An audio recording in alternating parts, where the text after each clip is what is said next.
Assalamualaikum warahmatullahi wabarakatuh. Saya Yogo Barnanto dari Prodi Manajemen kelas A1 ingin mempresentasikan aspek hukum dalam bisnis.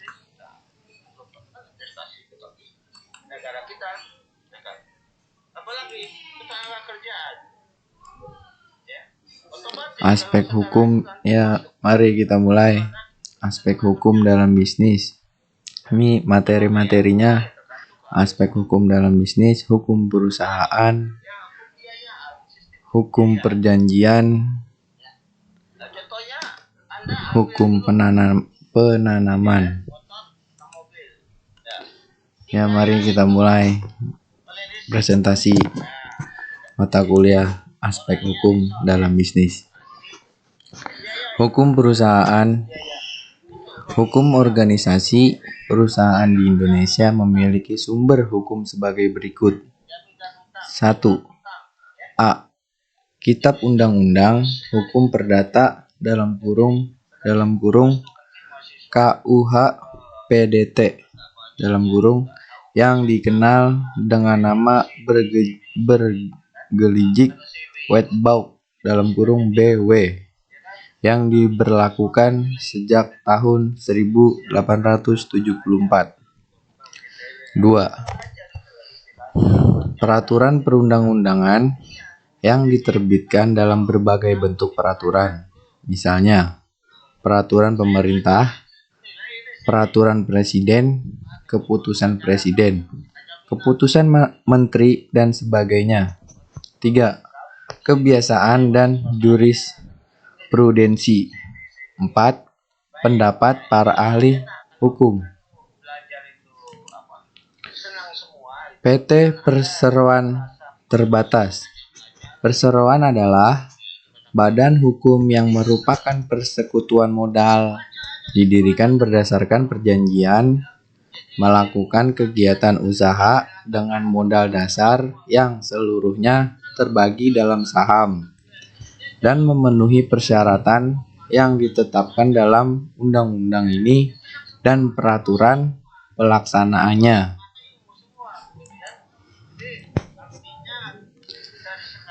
Perseroan terbatas disebutkan bahwa pemegang saham dapat dibebani pertanggungjawaban secara pribadi, yaitu dalam hal sebagai berikut. A. Persyaratan perseroan sebagai badan hukum belum atau tidak dipenuhi. B. Pemegang saham yang bersangkutan baik langsung maupun tidak langsung dengan itikat buruk memanfaatkan perseroan untuk kepentingan pribadi. C. Pemegang saham yang bersangkutan terlibat dalam perbuatan melawan hukum yang dilakukan oleh perseroan. D. Pemegang saham yang bersangkutan baik langsung maupun tidak langsung secara melawan hukum menggunakan kekayaan perseroan yang mengakibatkan perseroan menjadi tidak cukup untuk melunasi hutang perseroan. Prosedur pendirian PT. Membuat akta pendirian pada notaris, meminta pengesahan kepada Menteri Kehakiman, pendaftaran, pengumuman. Perseroan terbatas ataupun persero.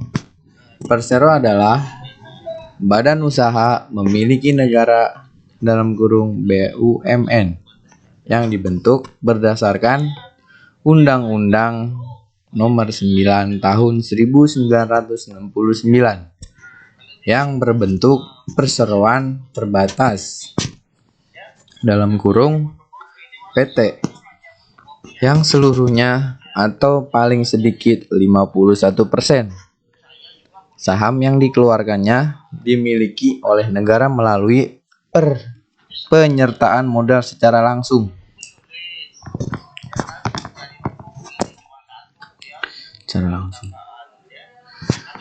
Persero. Persero didirikan dengan maksud dan tujuan untuk mencari keuntungan.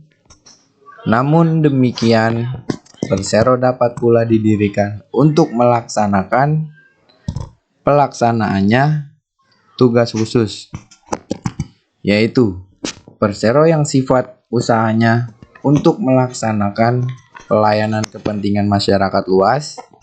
Di samping itu, dalam hal adanya kebutuhan masyarakat luas yang mendesak, pemerintah dapat pula menugaskan sesuatu persero melaksanakan fungsi pelayanan kemanfaatan umum. Termasuk dalam fungsi tersebut pelayanan kemanfaatan umum.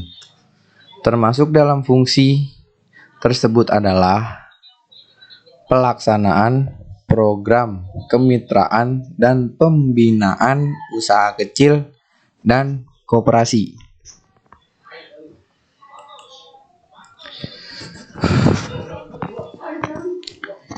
Yayasan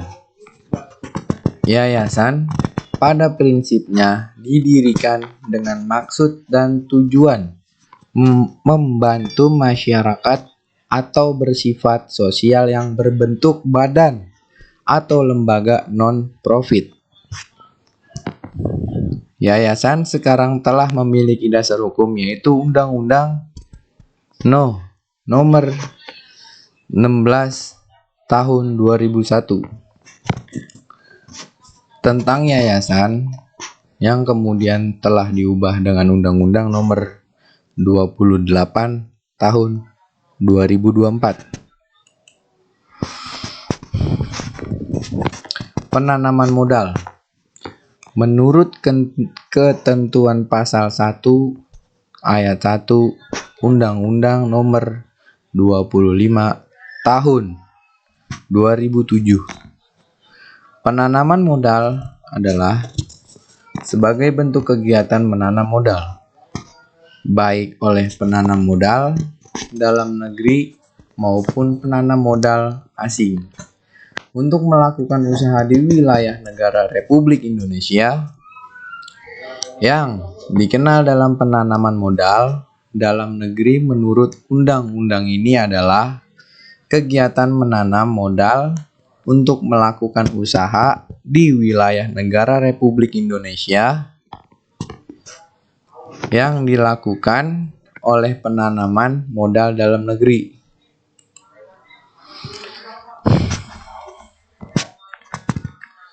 Menurut ketentuan pasal 12 ayat 1 Undang-Undang Nomor 25 Tahun 2007 menyebutkan bahwa semua bidang usaha dan jenis usaha terbuka bagi kegiatan penanaman modal, kecuali di bidang usaha atau jenis usaha yang dinyatakan tertutup dengan persyaratannya. Pengaturan mengenai bidang usaha penanaman modal pada dasarnya dapat dibagi menjadi 3, yaitu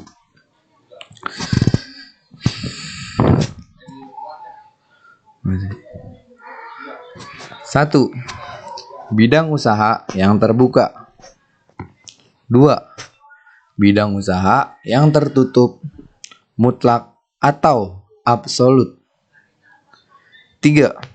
Bidang usaha yang terbuka dengan persyaratan. Penanaman modal asing. Bentuk kerjasama penanaman modal dibagi menjadi 3, yaitu 1. Joint venture. Yang dimaksud dengan joint venture adalah kerjasama antara pemilik modal asing dengan pemilik modal nasional semata-mata berdasarkan sesuatu perjanjian belaka. 2.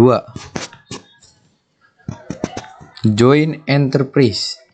Yang dimaksud dengan joint enterprise adalah kerjasama antara pemilik modal asing dengan pemilik modal nasional yang dituangkan dalam Badan Hukum Indonesia Dalam joint enterprise ini model yang dimiliki dinilai dalam rupiah dan dalam valuta asing.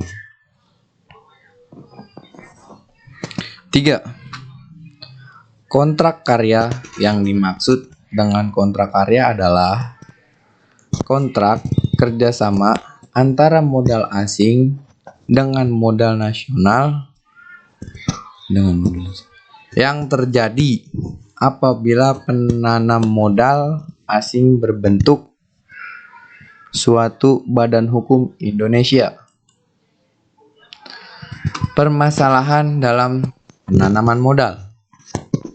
Hal-hal positif yang menjadi tujuan utama diberlakukannya Undang-Undang Penanaman Modal adalah untuk memberikan kepastian hukum dan kejelasan mengenai kebijakan penanaman modal dengan tetap mengedepankan kepentingan nasional sehingga dapat meningkatkan jumlah dan kualitas investasi yang berujung pada peningkatan pertumbuhan ekonomi, peningkatan lapangan kerja.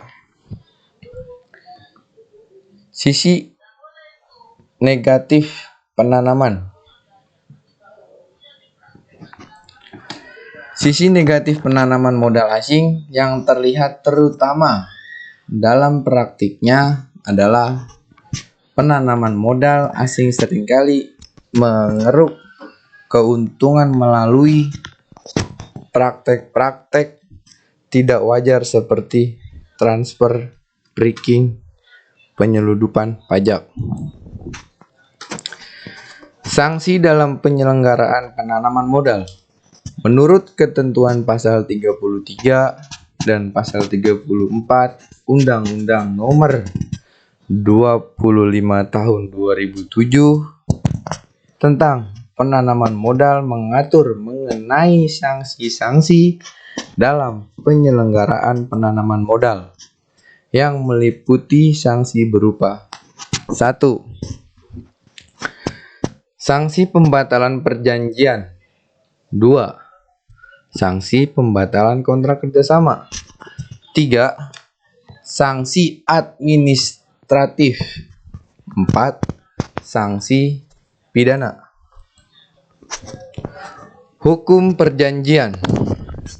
Perjanjian adalah suatu perbuatan di mana satu orang atau lebih mengingatkan diri terhadap satu orang lain atau lebih. Dalam bentuknya, perjanjian itu berupa suatu rangkaian perkataan yang mengandung janji-janji atau kesanggupan yang diucapkan atau ditulis. Dalam hukum perjanjian dikenal beberapa asas, yaitu 1.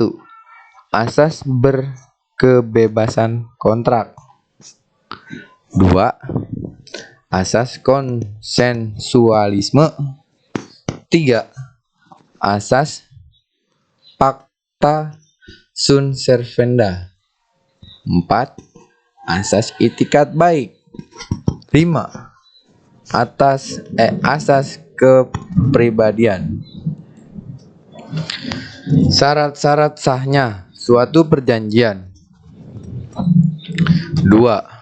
Syarat yang pertama dinamakan syarat-syarat subjektif karena mengenai orang-orangnya atau subjeknya yang mengadakan perjanjian, sedangkan 2 syarat yang terakhir dinamakan syarat-syarat objektif karena mengenai perjanjiannya sendiri atau objek dari perbuatan hukum yang dilakukan itu. Pasal 1320 KUH Perdata berbunyi, untuk sahnya sesuatu perjanjian diperlukan 4 syarat.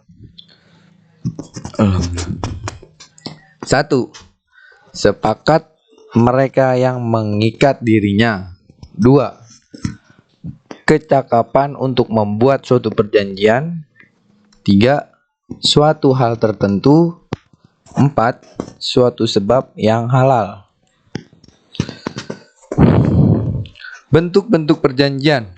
Dalam perjanjian tertulis, yaitu perjanjian yang dibuat oleh para pihak secara tertulis, terdapat beberapa macam bentuk, yaitu 1.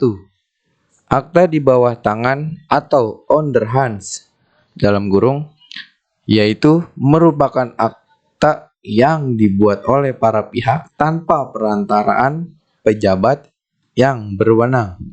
2. Akta autentik, yaitu merupakan akta yang dibuat oleh dan di hadapan pejabat yang berwenang, misalnya notaris, PPAT, atau pejabat pembuatan akte tanah, kantor urusan agama, pengadilan agama, kantor catatan sipil, kantor lelang negara. Jenis-jenis perjanjian. Perjanjian menurut sumbernya: A. Perjanjian yang bersumber dari hukum keluarga, misalnya perkawinan. B. Perjanjian bersumber dari kebendaan, misalnya peralihan hak milik. C. Perjanjian obligatoir, yaitu perjanjian yang menimbulkan kewajiban. Perjanjian berdasarkan sifatnya. A. Perjanjian kebendaan adalah suatu perjanjian di mana hak kebendaan ditimbulkan, diubah, atau dilenyapkan. Contoh, perjanjian pembebasan jaminan. B. Perjanjian obligator, yaitu perjanjian yang menimbulkan kewajiban dari para pihak. Once prestasi dan akibatnya. One prestasi artinya tidak memenuhi kewajiban sebagaimana ditetapkan dalam perikatan atau perjanjian. Hal ini disebabkan karena alpa atau lalai atau ingkar janji. Once prestasi dapat berupa 4 macam, yaitu 1. Tidak melakukan apa yang disanggupi akan dilakukannya. 2. Melaksanakan apa yang dijanjikannya, tetapi tidak sebagaimana dijanjikan. 3. Melakukan apa yang dijanjikan, tetapi terlambat. 4. Melakukan sesuatu yang menurut perjanjian tidak boleh dilakukannya. Terima kasih atas perhatiannya semua. Wassalamualaikum warahmatullahi wabarakatuh.